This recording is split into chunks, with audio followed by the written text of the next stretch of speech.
Praise the Lord सबको। मैं आशा करता हूँ आपको मेरी आवाज आ रही होगी। आ रही है Mintu. Praise the Lord. Praise the Lord. Praise the Lord सबको। ओके, आइए आज की मीटिंग को स्टार्ट करते हैं। आप सबका मैं वेलकम करता हूँ इस जहुआ फैमिली फेलोशिप मीटिंग में कि खुदा ने आज हमें एक बार फिर ये मौका दिया कि छोटे से परिवार के रूप में बैठ के हम उसकी हमदो सिताइश कर सकें, उसकी महिमा के लिए हम गीत गा सकें, वचन को सुन सकें और उसके सेवक द्वारा बताई गई बातों पर चल सकें। मैं आशा करता हूँ कि आप सब का दिन आज अच्छा रहा होगा। और अब ये मौका होगा कि मैं शिखा से रिक्वेस्ट करूंगा कि इस मीटिंग को स्टार्ट करने में हमारी मदद करें। सो ओवर टू यू शिखा।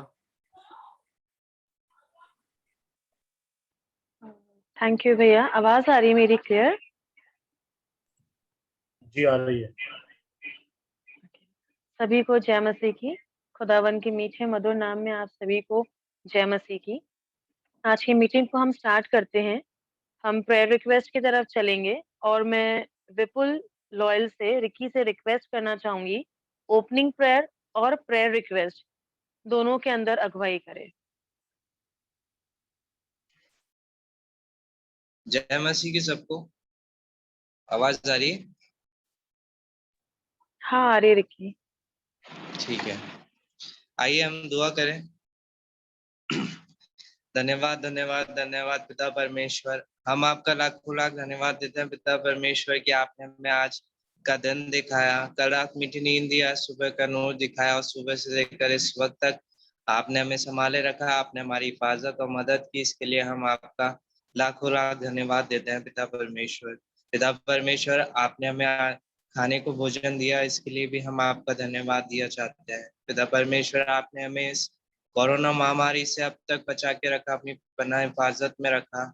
अगर हम बीमार भी हुए लेकिन आपने अपनी चंगाई भरा हाथ हम पर रखा और हम अच्छे रहने पाए, इसके लिए हम आपका लाखों लाख धन्यवाद देते हैं पिता परमेश्वर। पिता परमेश्वर, हम प्रार्थना करते हैं कोरोना वायरस के लिए पिता परमेश्वर कि आप आपने दया का हाथ हम पर बढ़ाइए पिता परमेश्वर, ताकि ये वायरस जल्द से जल्द खत्म हो पिता परमेश्वर और लोग अपनी नॉर्मल जिंदगी को जीने वाले हो सके पिता परमेश्वर। पिता परमेश्वर, हम धन्यवाद दिया चाहते हैं पिता परमेश्वर कि आपने हमें ये एक फिर से एक सुंदर मौका दिया कि हम आपकी उपस्थिति में आ सके पिता परमेश्वर, आपके गीतों को गा सके, आपके वचन को पढ़ सके पिता परमेश्वर। पिता परमेश्वर, हम आज की इबादत को पूरी को आपके हाथों में सौंपते हैं। आप हर एक वचन को, हर एक गीत को पिता परमेश्वर आप हमारे को संभालिएगा पिता परमेश्वर, और होने दीजिएगा कि कोई भी शैतान की ताकत इसमें बीच में इंटरप्ट ना करने पाए पिता परमेश्वर।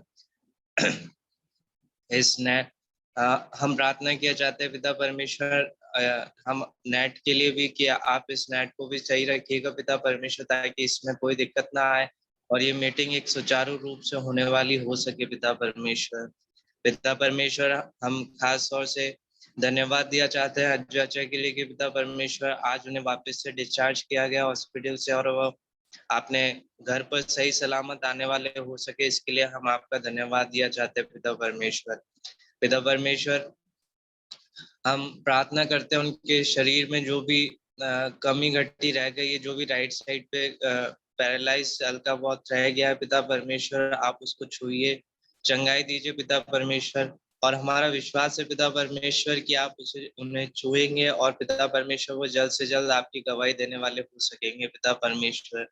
आपने उनकी कंडीशन पहले से बेहतर करी पिता परमेश्वर और वह कुछ शब्द बोलने भी लगे हैं, इसके लिए हम आपका धन्यवाद दिया चाहते हैं और प्रार्थना करते हैं पिता परमेश्वर उनके लिए कि आप उन्हें पूरी चंगाई दीजिए पिता परमेश्वर, ताकि वे अच्छी रीति से पूरा बोलने वाले हो सके और आपके नाम की महिमा करने वाले हो सके पिता परमेश्वर। पिता परमेश्वर, हम धन्यवाद दिया चाहते हैं कि आज भाई आरुल का भी बर्थडे है पिता परमेश्वर, आरुल का बर्थडे है पिता परमेश्वर। आपने उसको अब तक संभाला, उसकी जिंदगी में आशीष और बरकत दी, इसके लिए हम आपका धन्यवाद दिया चाहते हैं पिता परमेश्वर। पिता परमेश्वर, हम उसकी बाकी जिंदगी के लिए भी दुआ करते हैं कि आप उसे संभालना, उसकी सहायता मदद करना पिता परमेश्वर, और जो भी पिता परमेश्वर वह पढ़ता है उसके पढ़ने लिखने पे अपनी आशीष और बरकत का हाथ रखना, और पिता परमेश्वर होने देना कि वह आपकी संगति में भी बढ़ने वाला हो सके पिता परमेश्वर, ताकि वह अभी से आपके नाम को अच्छे से जानने वाला हो सके और आपके पीछे चलने वाला हो सके पिता परमेश्वर। पिता परमेश्वर, हम खास तौर से दुआ किया जाता है आज कोई मामी के लिए भी कि पिता परमेश्वर उनके शरीर में जो भी दुख तकलीफ है पिता परमेश्वर, अभी मोनी भैया उन्हें चेकअप के लिए भी हॉस्पिटल ले गए पिता परमेश्वर, आप उन्हें पिता परमेश्वर हम दुआ किया जाते हैं कि आप उन्हें छुए चंगाई दीजिए, और जो भी दुख तकलीफ है पिता परमेश्वर आप पिता परमेश्वर उसे दूर कीजिए, उन्हें पूरी चंगाई दीजिए पिता परमेश्वर, ताकि वह फिर से एक बार मीटिंग में आपके नाम को धन्यवाद करने वाले हो सके पिता परमेश्वर। पिता परमेश्वर, हम प्रार्थना करते हैं आज के वचन के लिए कि, और जो वचन पिता परमेश्वर आज सुनाते हैं हम उनके लिए भी दुआ करते हैं कि उन पर अपने बुद्धि और अक्ल का ज्ञान का हाथ रखिएगा पिता परमेश्वर, ताकि वह अपने आपके वेदों को अच्छे रीति से हमें समझाने वाले हो सके पिता परमेश्वर, और आपके वचन पे पिता परमेश्वर हम सब चलने वाले हो सके पिता परमेश्वर। पूरी इबादत को पिता परमेश्वर हम आपके हाथों में सौंपते हैं, आप संभालिएगा, सहायता मदद कीजिएगा पिता परमेश्वर, हर एक चीज में आप हमारे साथ होना पिता परमेश्वर। हम इस प्रार्थना को आपके बेटे खुदावंद यीशु मसीह के नाम से मांगते हैं पिता परमेश्वर, आमीन।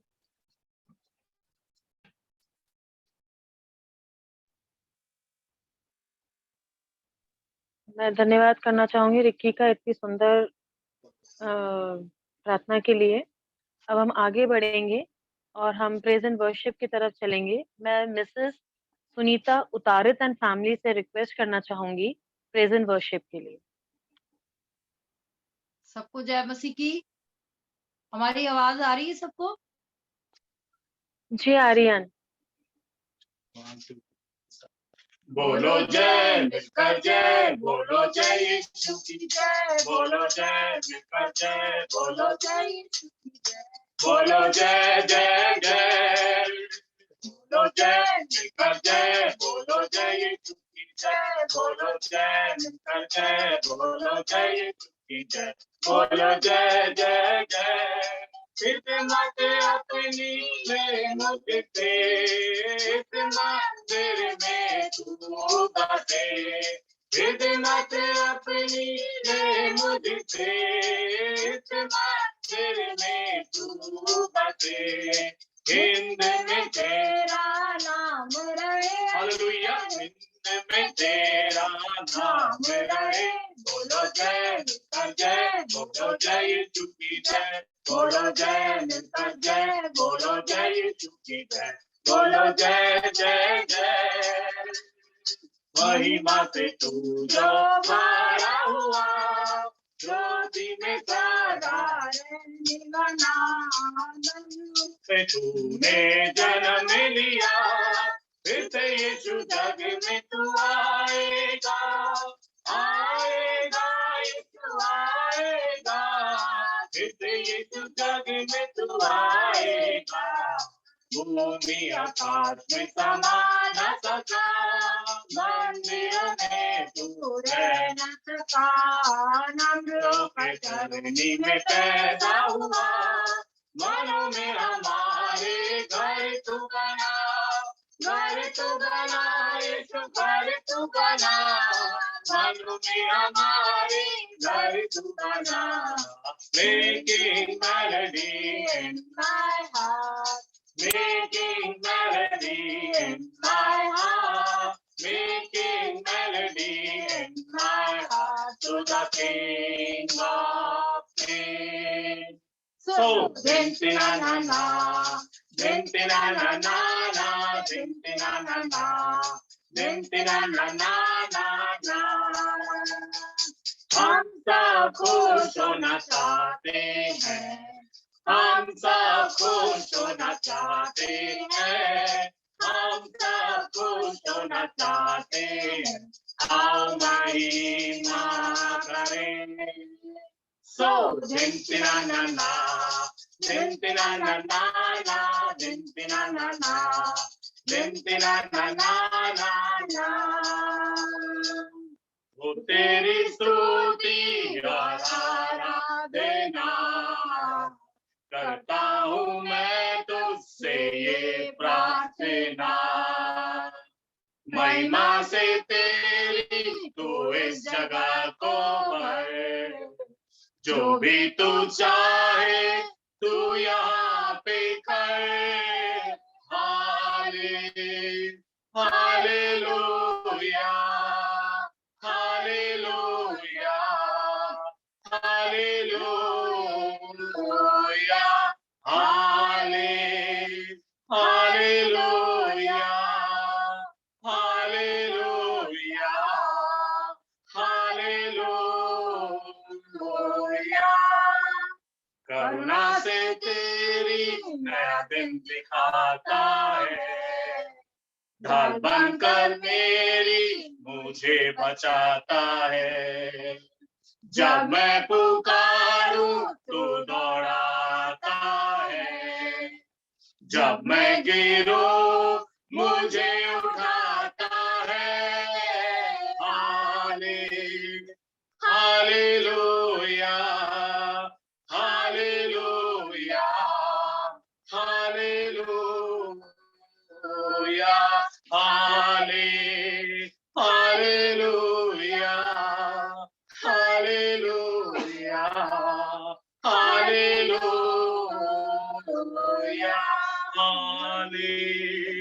Hallelujah hallelujah hallelujah.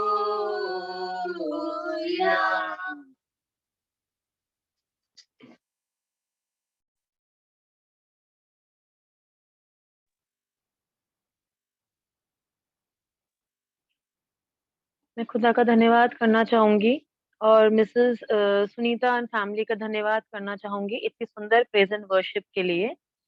अब हम आगे चलना चाहेंगे और हम आज के वचन के आगे चलेंगे और मैं मिसेस प्रियंका जादम से रिक्वेस्ट करना चाहूंगी, खुदा ने आज उनको जो भी वचन दिया है वो हमारे बीच के अंदर शेयर करें।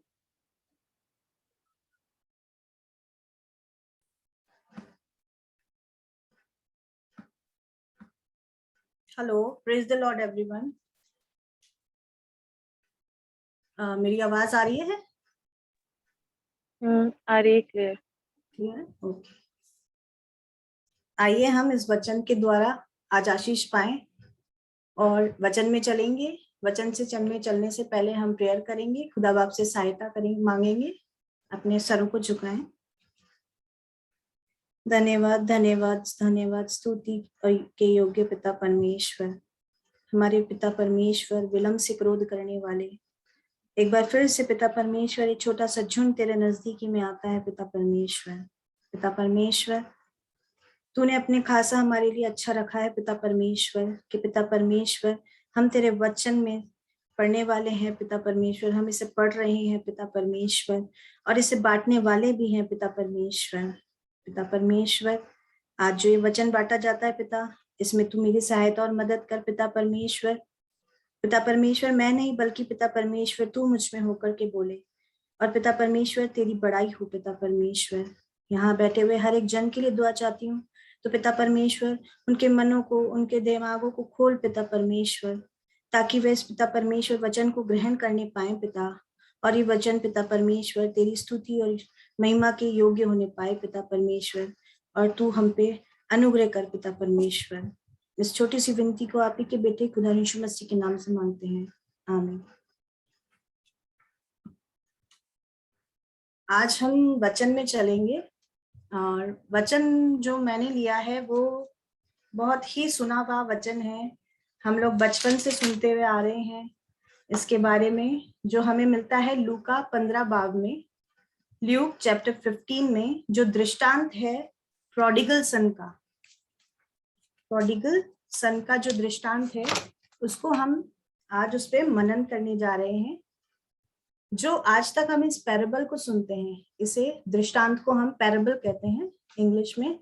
आज तक जब हम ये वचन को सुनते आए हैं, तो हमने बचपन से इस पैराबल को सुना है कि एक पुत्र है, अपने पिता से संपत्ति मांगता है। छोटा पुत्र संपत्ति लेके चला जाता है, सारी उड़ा देता है।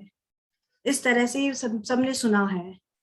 लेकिन आज हम इस पैराबल को फिर से समझने का प्रयास करेंगे एक अच्छे रूप से। शायद हो सके मैं अच्छा रूप से आपको समझा सकूं, हालांकि मैं नहीं बल्कि परमेश्वर की महिमा हो। तो इस वचन को वापस से पैराबल को पढ़ेंगे हम। और हम यहाँ पे पढ़ने से पहले मैं आप लोग को थोड़ी सी ये बताना चाहूंगी कि ये जो पैराबल है, दृष्टांत जिसे कहा जाता है, ये एरामिक लैंग्वेज में इसे मेथाल कहा जाता था। मेथाल का ग्रीक में जब ट्रांसलेशन हुआ तो इसे पैराबोले कहा गया।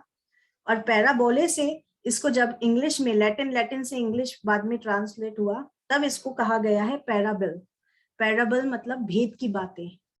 भेद की बातें क्या होती हैं? एक तरह से वही होती हैं जो हम पहेलियां पूछते हैं, जो हम रिडल्स रखते हैं।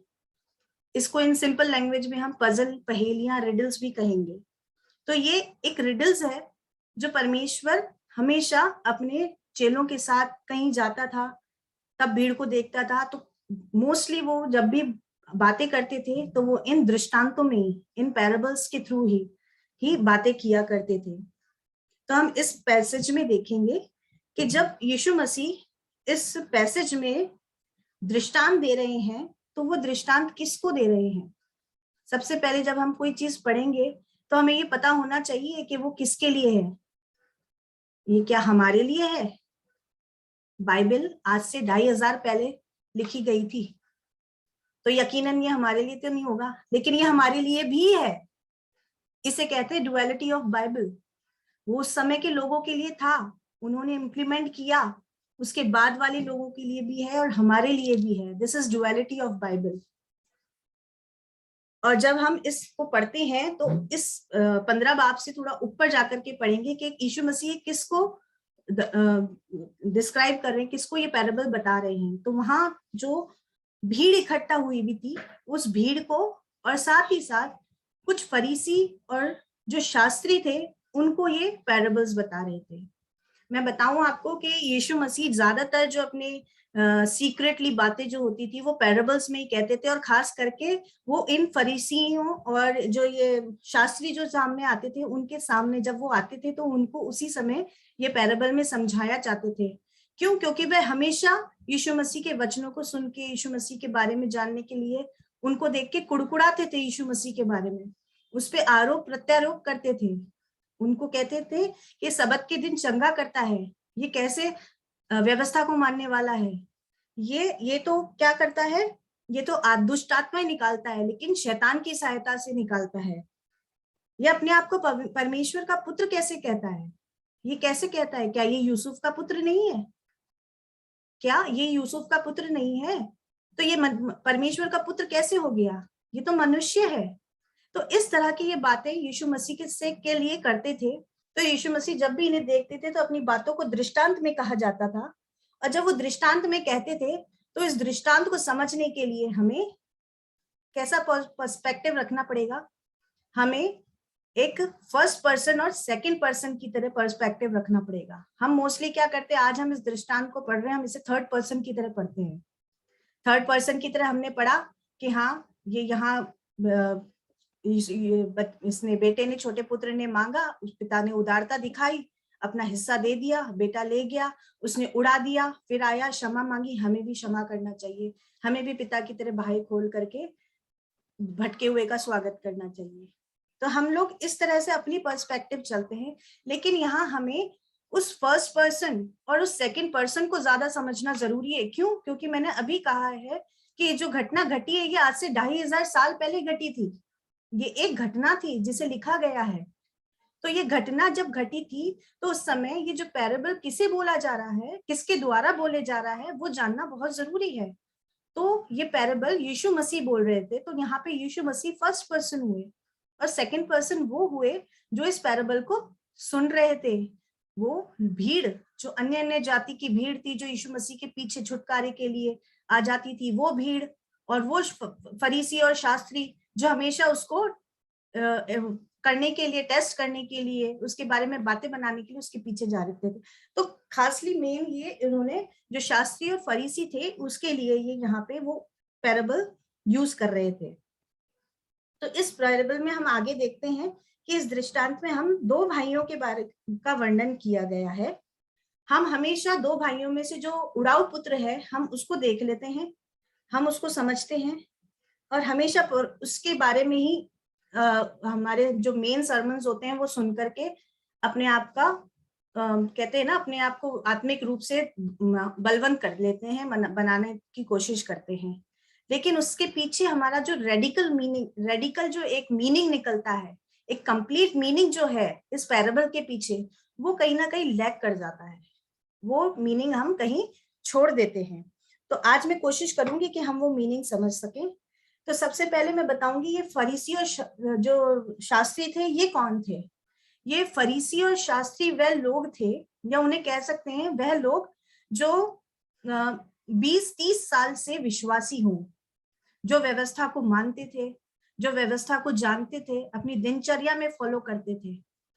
इन कॉमन लैंग्वेज, हमारे आजकल के कॉमन लैंग्वेज में हम ये कह सकते हैं कि हमारे जो चर्च के एल्डर्स हैं, जो 20-20, 30-30, 40-40 साल के विश्वासी हैं, उनको हम कह सकते हैं कि वो शास्त्री और फरीसी की तरह थे। तो वे वही विश्वासी थे जो यीशु मसीह के सामने आते और उनको कुड़कुड़ाते और उनके लिए बुरी बातें कहा करते थे। तो आगे हम इस दृष्टांत में जाएंगे कि जो ये यंगर सन था, उस यंगर सन ने अपने पिता से अपनी संपत्ति में से हिस्सा मांगा, अपनी संपत्ति में से हिस्सा मांगा। तो उस समय उस संपत्ति में, वहां पे उस समय में संपत्ति क्या हुआ करती थी? बैंक बैलेंस, मनी, हाँ, car, motorcycle, Harley Davidson, Lamborghini, no. उस समय जो संपत्ति हुआ करती थी वो बैल बकरी हुआ करते थे, लाइफ स्टॉक, जमीन होती थी, खेत हुआ करते थे। और जिनके पास ये खेत, जमीन, जहाँ पे खेती बाड़ी हुआ करती थी, बागीचे हुआ करते थे, उनको ही समाज में रुतबा दिया जाता था। एक मतलब उस समय जो स्टेटस था इंसान का, वो इन्हीं चीजों के ऊपर डिसाइड हुआ करता था। आज के टाइम में हम स्टेटस देखते हैं, अरे किराए के घर में रहते हैं, तो इनका खुद का घर है नहीं। आज भी हमारी मेंटालिटी यही है, लेकिन नहीं, खुद का घर है, अच्छा घर है।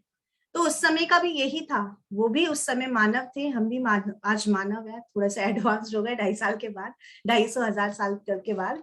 तो उस समय जो ये प्रॉपर्टी हुआ करती थी वो भेड़ बकरी और जो ये लैंड और बाग बगीचे ये हुआ करते थे। तो जब उसने उस संपत्ति में से उसके छोटे बेटे ने बंटवारा मांगा, तो उस समय ये माना, तो ये फरीसी और सदूकी थे, जो जितने भी वहां पे शास्त्री जो थे, वो एकदम से अचंभित हो गए। क्यों? क्योंकि उस समय के रीति रिवाज के अकॉर्डिंग, उस जूइश जो कल्चर था उसके अकॉर्डिंग, जो ये बंटवारा हुआ करता था, ये पिता की मृत्यु के बाद हुआ करता था। और जब पिता की मृत्यु होती थी तो बड़ा बेटा बैठता था और बड़ा बेटा इस बंटवारे को करता था, और बड़ा बेटा बंटवारा करता था। और उस समय में भी 50-50 बंटवारा या इक्वल बंटवारा नहीं हुआ करता था। उस समय भी जो बंटवारा हुआ करता था वो बड़े बेटे को 2/3 बंटवारे में से हिस्सा मिलता था और 1/3 बेटे को मिलता था। तो जब वो उसने हिस्सा मांगा तो एक तरह से उसने ये दर्शाया कि उसको अपने पिता से कोई प्रेम नहीं है, उसको अपने पिता की जो संपत्ति है, जो सांसारिक जो चीज है, उससे प्रेम है। वो पिता परमेश्वर के भय में नहीं था। अगर भय में होता तो ये चीजों को मोल देता नहीं। उसके लिए तो जो इम्पोर्टेंट थी वो उसके फादर की प्रॉपर्टी थी। और जब उसने अपने फादर से बंटवारा मांगा, उसके जीते जी मांगा, तो वहां के उस समय के कल्चर के अकॉर्डिंग उसने जीते जी जैसे प्रार्थना करी कि जैसे उसके पिता की मृत्यु हो जाए।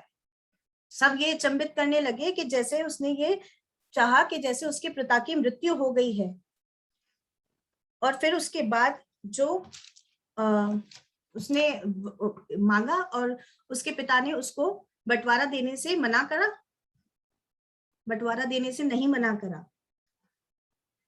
फिर होता है, हम इसमें आगे चलेंगे कि ये जो यंगर सन है ये यहाँ पे किसको दर्शाता है? ये यहाँ पे उन विश्वासियों को दर्शाता है जो चर्च जाते हैं, विश्वास करते हैं, लेकिन अपने स्वार्थ के लिए, अपने लालच के लिए, हमें हील होना है, ब्लेसिंग चाहिए। हमारे बच्चा नहीं हो रहा, हम चर्च जा रहे हैं रेगुलरली। हमारे को हील होना है, मेरे को ये तरह की बीमारी है, मेरे को चर्च जाना है रेगुलरली। मैं प्रार्थना करूंगा, मैं विश्वास से करूंगा, मेरी प्रार्थना सुनी जाएगी, सुनी जाती है। विश्वास से प्रार्थना सुनी भी जाती है। जो ब्लेसिंग्स मांगते हैं मिलती है, जो चाहिए होता है वो मिलता है, सब कुछ। लेकिन जब एक बार वो स्वार्थ पूरा हो जाता है, वे चर्च से एग्जिट कर जाते हैं, दोबारा नहीं आते हैं। वो फसली बटेरे बन जाते हैं।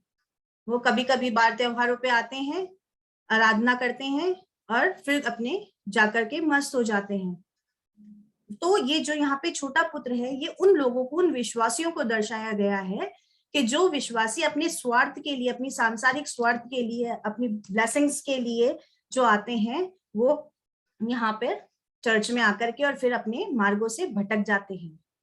लेकिन यहाँ पे पिता को दर्शाया गया है हमारे पिता परमेश्वर के रूप में, कि पिता परमेश्वर के रूप में यहाँ पे इस पिता को यहाँ पे दर्शाया गया है कि जिसने एक बार उसके पुत्र ने उससे अपनी जीते जी उसकी मृत्यु की कामना करते हुए जैसे उसकी संपत्ति का भाग मांग लिया और उसने उसको बिना कुछ सवाल किए वो दे दिया, उसी तरह यहाँ पे पिता परमेश्वर ने अपने पुत्र को हमारे लिए दे दिया। तो यहाँ पे परमेश्वर के रूप में उसको दर्शाया जाता है। तो फिर जब हम उसके बारे में देखेंगे कि उसके पिता का क्या हुआ, वो बहुत दुखी हुआ, वो एक तरह से टूट गया। क्यों? क्योंकि उसकी समाज में कोई आइडेंटिटी नहीं रही, उसकी कोई स्टेटस नहीं रहा। वो अब उसका बेटा होते हुए भी वो चला गया, तो एक तरह से उसने उसके मरने की कामना कर ली हिस्सा मांग करके, तो उसका दिल बहुत टूट गया, वो बहुत दुखी हो गया। फिर उसने आगे हम देखते हैं कि आगे देखते हैं कि पुत्र ने अपने हिस्से की सारी संपत्ति थोड़े टाइम बाद जाकर के क्या करी, उड़ा दी। उसने अपने सारी संपत्ति वैश्यागमन में और बुरे कामों में करके उड़ा दी। ऐसी संपत्ति ज्यादा समय तक रहती भी कहाँ है। तो जब उसने ये संपत्ति सब उड़ा दी, तो जब वो जिस देश में गया था वहां अकाल पड़ गया, और जब अकाल पड़ गया तो ये किसी अपने मित्र के यहाँ पे जाकर के रहने लगा। और उसके मित्र ने कहा कि मेरे पास देने को कोई काम नहीं है, मेरे सुअरों को चरा, जो ये खाते हैं वो खा, जो ये खाना खा रहे हैं वो खा, इससे ज्यादा मैं और कुछ नहीं दे सकता। क्या करता, भूखा मरता, क्या नहीं करता। तो वही हुआ, उसने जो वहां पे उसके सुअरों को चराया, जो फलियां जो सुअर खाते थे वो खाई। लेकिन जब वो अपने होश में आया, उसकी आंखें खुली, तब उसने सोचा कि मैं कहाँ हूँ, मैं क्या कर रहा हूँ अपने जीवन के साथ, ये आज मैं क्या खा रहा हूँ जो सुअर खाते हैं। इससे कई गुना खाना, बेहतर खाना तो मेरे पिता के घर में जो नौकर है, जो उसके आसपास रहते हैं, नौकर उसकी देखभाल करते हैं, वो मुझसे अच्छा खाना खाते हैं। तो क्यों ना मैं मेरे पिता के पास वापस जाऊं।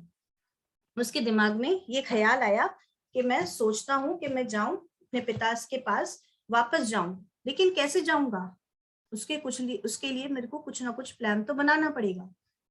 तो उसने एक प्लान बनाया कि मैं अब की बार जाऊंगा तो इतनी आसानी से माफ कर देने वाली गलती नहीं थी। उसके मन में था ये कि मैंने जो गलती करी है वो बहुत बड़ी गलती करी है, तो इसके लिए मुझे एक प्लान बनाना चाहिए और मैं एक प्लान बना के जाऊंगा। कि जो उसने क्या प्लान बनाया वो हम पढ़ेंगे। कोई मुझे पढ़ दे लूक चैप्टर 15 उसकी 19th verse. Luke chapter 15 19 verse.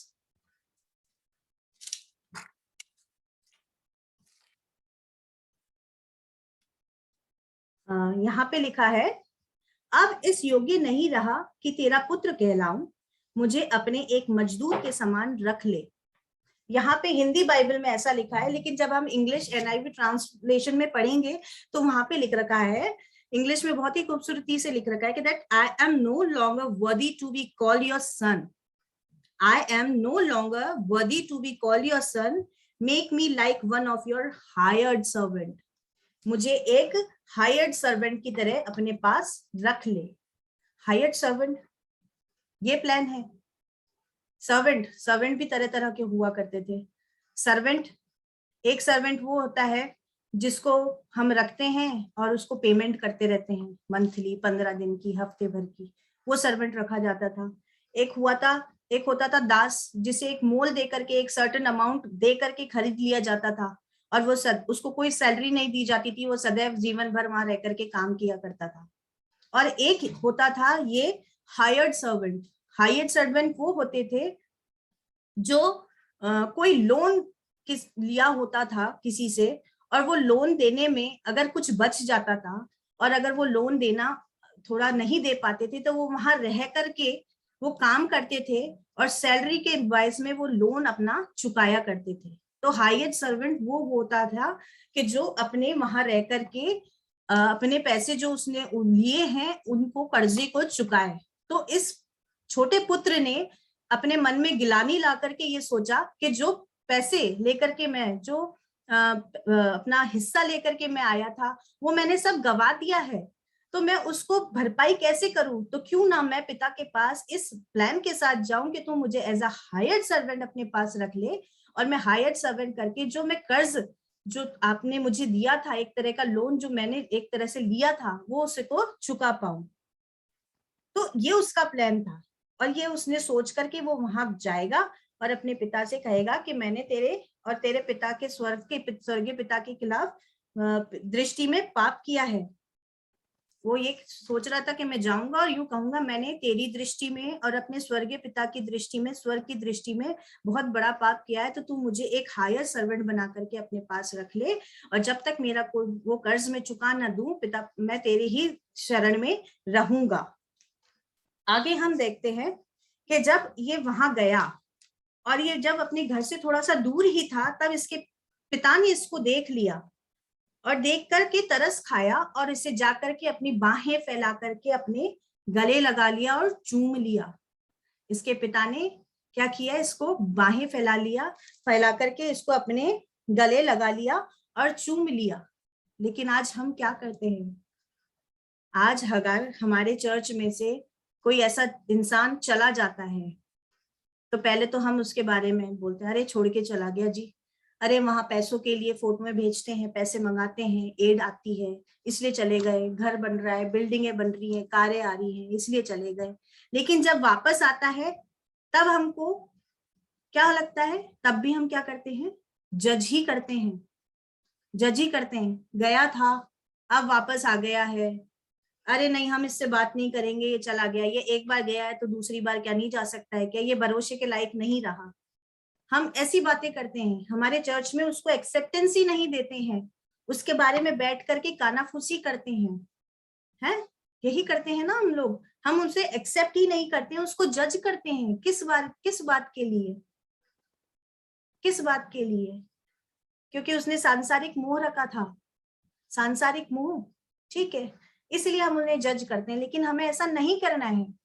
हम हमेशा मॉरली जो सरमन प्रोडिगल का सुनते हैं तो इसके लिए यही तो कहते हैं कि जैसे पिता ने दया दिखाई वैसे हमें दया दिखानी है, तो हमें दिखानी है, हमें उन्हें एक्सेप्ट करना है, खुले दिल से एक्सेप्ट करना है। हमारी जो चर्च की सहभागिता होती है उसमें शामिल करना है, हर मैटर में, हर चीज में उनको शामिल करना है और उन्हें अच्छे से एक्सेप्ट करना है। हमें नेगेटिविटी पहले नहीं लानी है, हमें पॉजिटिविटी लेकर के आनी है और उस इंसान को अपने दिल से एक्सेप्ट करना है। और आगे पिता ने जब उसको गले लगाया, चूमा और अपने दासों से कहा कि जाओ अच्छे से अच्छा वस्त्र लाओ, इसे पहनाओ। उसको अंगूठी दी, अंगूठी पहनाई, पांवों में चप्पल पहनाई, अंगूठी पहनाई। अंगूठी क्यों पहनाई? उस समय में जब यहूदी कल्चर में जब अंगूठी पहनाते थे तो अंगूठी पहनाने का एक अलग मीनिंग था। वो ये मीनिंग होता था कि वो एक कॉन्ट्रैक्ट, एक करार किया जाता था। हम जिसे उनकी लैंग्वेज में केतुबा कहते थे, एक कॉन्ट्रैक्ट को केतुबा कहा जाता था। तो वो उसको रिंग पहनाई और उससे कॉन्ट्रैक्ट किया कि अब तू जैसा है मैंने तुझे वैसे ही एक्सेप्ट कर लिया है और अब मैं तेरे से कोई और सवाल नहीं पूछूंगा और तू वही बेटा है मेरा जो तू पहले था। और उसने उस खुशी को जाहिर करने के लिए अपने सेवकों से कहा कि जाओ पला हुआ बछड़ा लाओ, उसे काटो और उसे बनाओ और सबको दावत पे बुलाओ। उस बछड़े को काटो, सबको बुलाओ और उस दावत पे बुलाओ। और फिर क्या होता है?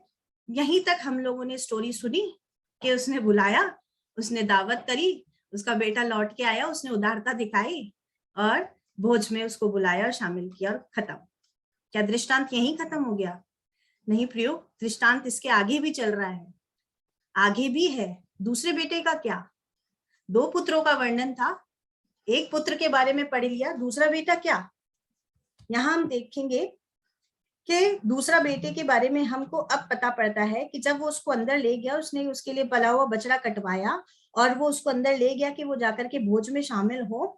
तो आइए हम दूसरे पहलू को भी देखते हैं जो अक्सर हम नजरअंदाज कर देते हैं, और वो नजरअंदाज कर देना वाला पहलू हमें लूक 15 की 25th वर्स से देखने को मिलता है।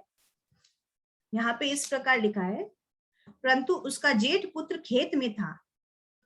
जब वह आते हुए घर के निकट पहुंचा तो उसने गाने बजाने और नाचने का शब्द सुना। अतः उसने एक दास को बुलाकर पूछा, यह क्या हो रहा है? उसने उससे कहा, तेरा भाई आया है और तेरे पिता ने पला हुआ बछड़ा कटवाया है, इसलिए कि उसे भला चंगा पाया है। तो यह सुनकर वह क्रोध से भर गया। क्रोध से भर गया। बड़ा पुत्र, खराब पुत्र तो यही था ना, प्रोडिगल सन। बड़ा पुत्र तोड़ना था, बड़ा पुत्र तो आज्ञाकारी था पिता का। छोटे पुत्र के जाने के बाद बड़े पुत्र ने तो संभाला, बड़े पुत्र ने उसकी हर आज्ञा को मानी, उसका हर कार्य किया, उसको इज्जत दी, उसको देखभाल करी। फिर उसको क्रोध क्यों आया? पिता के साथ रह करके क्यों वो अब तक क्रोधी हुआ? इसका क्या कारण हो सकता है मेरे प्रियो? कोई बता सकता है? मैं बताती हूँ। इसका ये कारण हो है कि कहीं ना कहीं वो अपनी बातों को, सब अपनी जिम्मेदारियों को, अपने पिता के प्रति प्रेम को तो रखता था दिल में, लेकिन अभी भी वो कहीं ना कहीं सांसारिक स्वार्थ में जुड़ा हुआ था। वो अभी भी सांसारिक स्वार्थ में लिप्त हुआ था। कैसे पता पड़ता है? क्यों? कि उसने जो बछड़ा काटा, जो भोज के लिए जो बछड़ा काटा गया था, वो डायरेक्टली बताए जाए तो वो प्रॉपर्टी सिर्फ बड़े भाई की ही तो थी। उसके बड़े भाई की प्रॉपर्टी में से ही तो काटा गया था वो पला हुआ बछड़ा। उसका छोटा भाई तो अपनी प्रॉपर्टी लेकर के अलग चला गया था, उसने बेच दी, तो जो बची हुई थी वो प्रॉपर्टी उसी की तो थी। इसीलिए उसे गुस्सा आया कि वो चला गया था, फिर भी वो आया तो उसे पहले तो कबूल कर लिया, दूसरा मेरी प्रॉपर्टी में से उस बछड़े को निकाल करके और उस बछड़े को बना रहे हैं और भोज कर रहे हैं। वो क्रोध से भर गया, और जब वह क्रोध से भर गया तो उसका पिता बाहर आता है और उससे कहता है, क्या कहता है?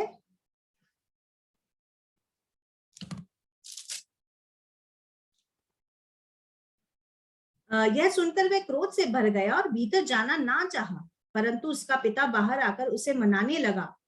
उसने पिता को उत्तर दिया, देख मैंने इतने वर्ष से तेरी सेवा कर रहा हूं, तो अभी कभी तेरी आज्ञा नहीं टाली, तो अभी तूने मुझे कभी एक बकरी का बच्चा भी ना दिया कि मैं अपने मित्रों के साथ जाऊं और आनंद करूं।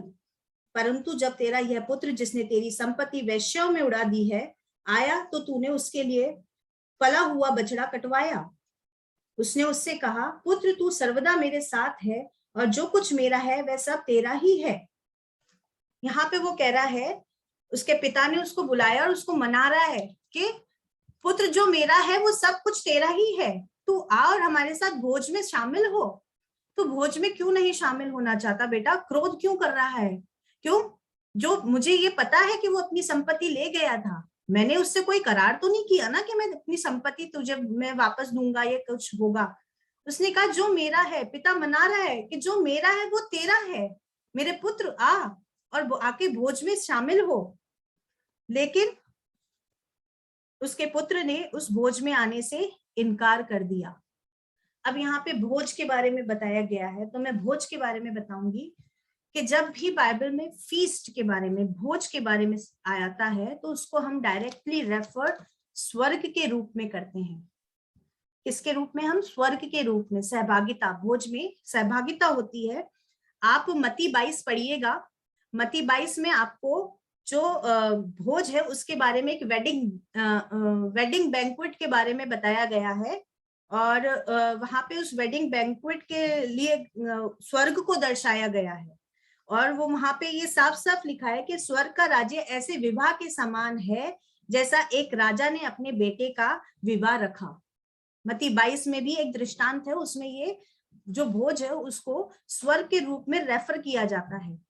तो इनडायरेक्टली हम देखेंगे या डायरेक्टली हम देख लें कि जो छोटा पुत्र था वो भोज में आ रहा, उसको भोज में आमंत्रित किया, लेकिन जो बड़ा पुत्र है वो भोज में आने से, आमंत्रित होने से इनकार कर देता है। और जब वह यहाँ पे दृष्टांत खत्म हो जाता है, वो वहां से चला जाता है, परंतु जब आनंद करना और मग्न होना चाहिए क्योंकि वह तेरा भाई मर गया था, फिर जी गया है, हो गया था, अब मिल गया है, कि ये समय है पुत्र, अंदर आ मेरे साथ, तू मग्न हो, खुशी मना कि जो हमारा भाई था जो मर गया था वो जिंदा हो गया है, जो खो गया था वो फिर से मिल गया है। लेकिन उस बड़े पुत्र ने उस फीस्ट में आने से इनकार कर दिया, उस स्वर्ग में आने से, जिस स्वर्ग रूपी, जिसकी हम कामना करते हैं कि उस अनंत जीवन में हम स्वर्ग में उठाए जाएंगे, उसमें जाने से उसने एंड टाइम पे मना कर दिया। क्यों? वो सब उसने अपने पिता का कभी अनादर नहीं किया, उसकी देखभाल करी, हर एक अच्छे बच्चे, हर बेटे का जो फर्ज होता था उसने निभाया, लेकिन सिर्फ अपने एक छोटे से स्वार्थ के कारण उसने उस स्वर्ग का राज्य को ठुकरा दिया। वो उस बाइस नहीं ठहरा, उस स्वर्ग के राज्य के लिए वो बाइस नहीं ठहरा और वो वहां से चला गया। तो इस दृष्टांत में हम क्या देखेंगे कि इनडायरेक्ट वे में यूं कहा जा रहा है कि जैसे मैंने आपको बताया था कि जो शास्त्री और फरीसी हैं, ये पुराने 20-20, 30-30 साल के विश्वासी हैं। ये वही हैं जो अपनी व्यवस्था को पूरी तरह से अपने पूरे दिन भर की दिनचर्या में फॉलो करते हैं। वो किस पुत्र के समान निकले? यहाँ पिता परमेश्वर यीशु मसीह जो है वो फरीसियों शास्त्रियों को कह रहा है कि तुम उस बड़े पुत्र के समान हो जिसने व्यवस्था का पालन किया, अपने दिनचर्या में पिता परमेश्वर के अधीन होकर के हर व्यवस्था को माना, अपने जीवन काल में बचपन से लेकर के उस समय में बचपन से बच्चे को तोरा याद करना सिखा दिया, रटाना, मतलब सिखाना नहीं, याद कराते, रटाते थे। और जब बार मिtzवा, बैत मिtzवा होता था उससे पहले ये तोरा उन्हें पूरी रट जाती थी। पिता परमेश्वर ने भी जब वो सेवकाई में आया उससे पहले जब वो शैतान को परखा गया था, टेम्पटर ने जब उसके परखा, तो उसने उस व्यवस्था ही से तो हर बार कोट किया। क्यों? क्योंकि उन्हें मुंह जबानी याद थी। उस समय जो रिचुअल हुआ करता था वो यीशु मसीह ने भी फॉलो किया, बचपन से तोरा रटी गई। तो जो ये शास्त्री और फरीसी थे ये बहुत अच्छी तरह से व्यवस्था को मानते थे, उसे फॉलो करते थे, लेकिन उन्होंने परमेश्वर के पुत्र को इनकार कर दिया, उसको अपनाने से मना कर दिया। उसने व्यवस्था को माना, उन्होंने हर रीति रिवाज को माना, लेकिन जब वो पिता परमेश्वर का पुत्र इस दुनिया में आया, उनके बीच में आया, तो उसको मानने से इनकार कर दिया और वे स्वर्ग के ठुकराए जाने के बायस कहलाए। लेकिन उसी समय जो वहां पे इकट्ठी भीड़ हुई थी, अन्य जाति थी, अलग अलग जाति के लोग थे, कुलीन लोग थे, और जो अन्य जातियां थी जो उसके पीछे, यीशु मसीह के पीछे हो लिया करते थे, जो मतलब पापों में पड़े हुए थे, उन रास्ते भटक गए थे, लेकिन उन लोगों ने उससे पिता परमेश्वर पे विश्वास किया, व्यवस्था फॉलो नहीं करी, अपने जीवन में कुछ ऐसा फॉलो नहीं किया, लेकिन उन्होंने परमेश्वर का पुत्र जब इस धरती पे आया तो उस पर विश्वास किया।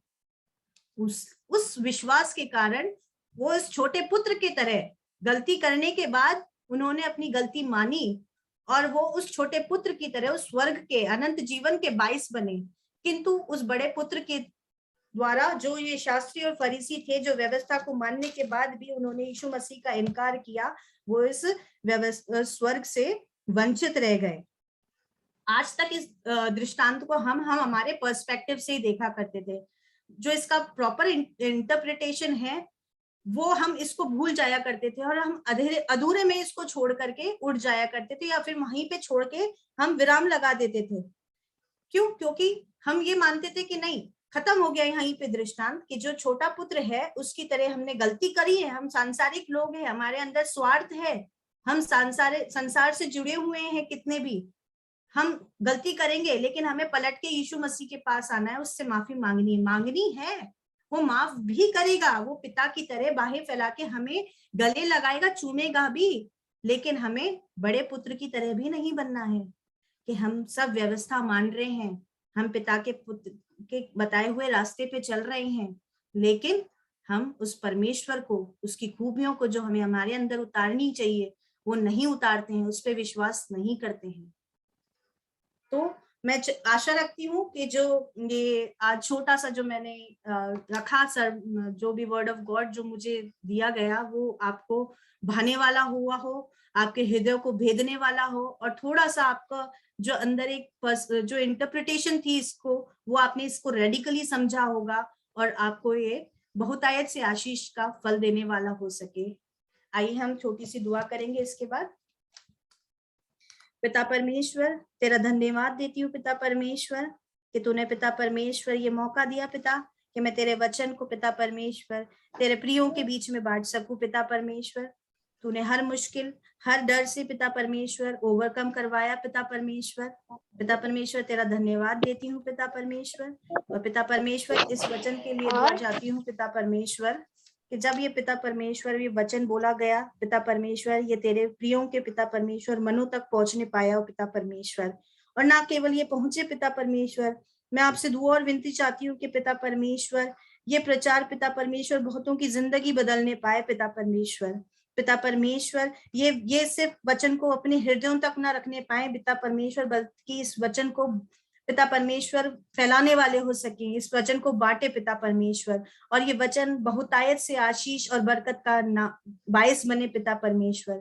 यहाँ पे बैठे हर एक जन के साथ हो पिता परमेश्वर, और अनुग्रह कर और आशीष कर पिता।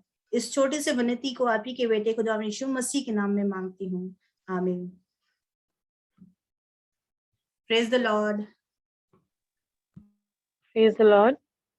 मैं धन्यवाद करना चाहूंगी पिता परमेश्वर का, उनने हमको हमारी बहन के द्वारा इतना अच्छा सुंदर वचन दिया, और मैं ये आशा रखती हूँ सभी इस वचन को ग्रहण करने वाले होंगे। हम आगे चलेंगे हमारी एंडिंग प्रेयर की तरफ। मैं मिसेस डोरेनिका से रिक्वेस्ट करना चाहूंगी कि वो एंडिंग प्रेयर में अगुवाई करें, और खास तौर से क्वीनी आंटी के लिए प्रेयर करें, क्योंकि उनके कल और 2 टेस्ट होने वाले हैं। उनके लिए प्रेयर करें कि उनके वो टेस्ट भी बिल्कुल नेगेटिव आने वाले हैं।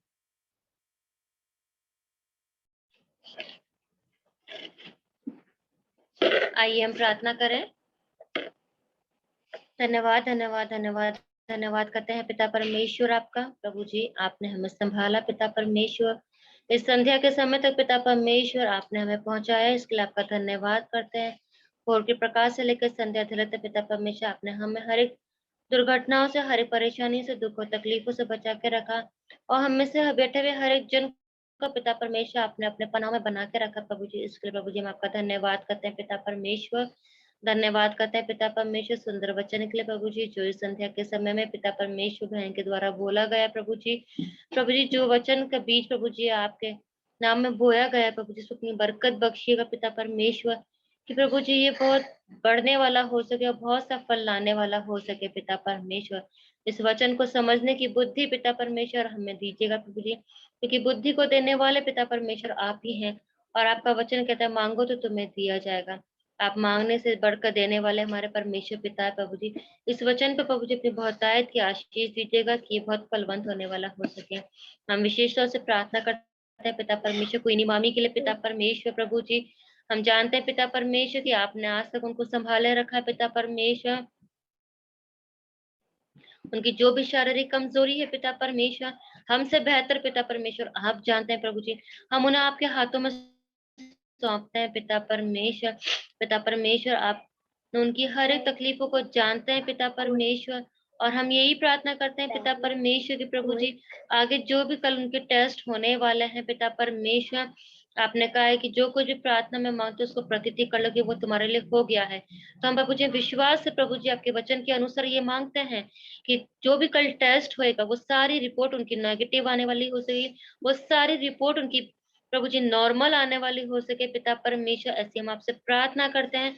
और प्रभु जी हम आपसे उनकी पूर्ण रूप से चंगाई के लिए प्रार्थना करते हैं पिता परमेश्वर। उनकी शरीर की हर एक कमजोरी खुदावंद यीशु मसीह के नाम में दूर होने वाली हो सके, उनकी भूख पिता परमेश्वर खुलने वाली हो सके, और जो भी तकलीफ है पिता परमेश्वर जिसे हम नहीं जानते हैं पिता परमेश्वर, परंतु आप जानते हैं, क्योंकि उनके बनाने वाले, उनके रचयिता पिता परमेश्वर आप है प्रभु जी। आप उनको चंगाई बख्शे पिता परमेश्वर, और हर एक टेस्ट पिता परमेश्वर जो उनके हो रहे हैं और होने वाले हैं, उन सब की रिपोर्ट प्रभु जी नॉर्मल आने वाली हो सके पिता परमेश्वर। प्रभु जी आपके वचन के अनुसार प्रभु जी आपने कहा कि जो कुछ भी तुम प्रार्थना में मांगते हो प्रतीति कर लो, वो तुम्हारे लिए हो गया। हम धन्यवाद करते हैं प्रभु जी कि आपने उनकी सारी रिपोर्ट को नॉर्मल किया है पिता परमेश्वर, उनकी सारी कमजोरी को आप दूर कर रहे हैं पिता परमेश्वर, और उनको प्रभु जी आप तंदुरुस्ती दे रहे हैं अपने छिदे हुए हाथों से प्रभु जी आप उनको छू रहे हैं प्रभु जी। हम आपका धन्यवाद करते हैं पिता परमेश्वर। प्रभु जी आपका वचन के अनुसार प्रभु जी कि आपके वचन कहता है कि अपनी प्रार्थना हाँ और आमीन के साथ मांगो पिता परमेश्वर। हम अपने सारे बोझ को, अपने सारी प्रार्थनाओं को प्रभु जी धन्यवाद के साथ आपके चरणों में रखते हुए इस छोटी सी प्रार्थना को आपके बेटे खुदावंद यीशु मसीह के नाम से मांगते हैं, दया करके सुन लीजिए, आमीन। बहुत अच्छी आमीन की आपने। सबको जय मसीह की। जय मसीह की।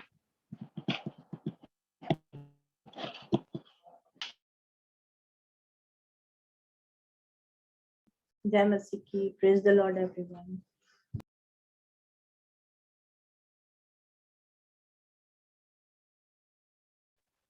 जय मसीह की। Praise the Lord everyone. जय सभी को प्रेज द लॉर्ड। जय मसीह की।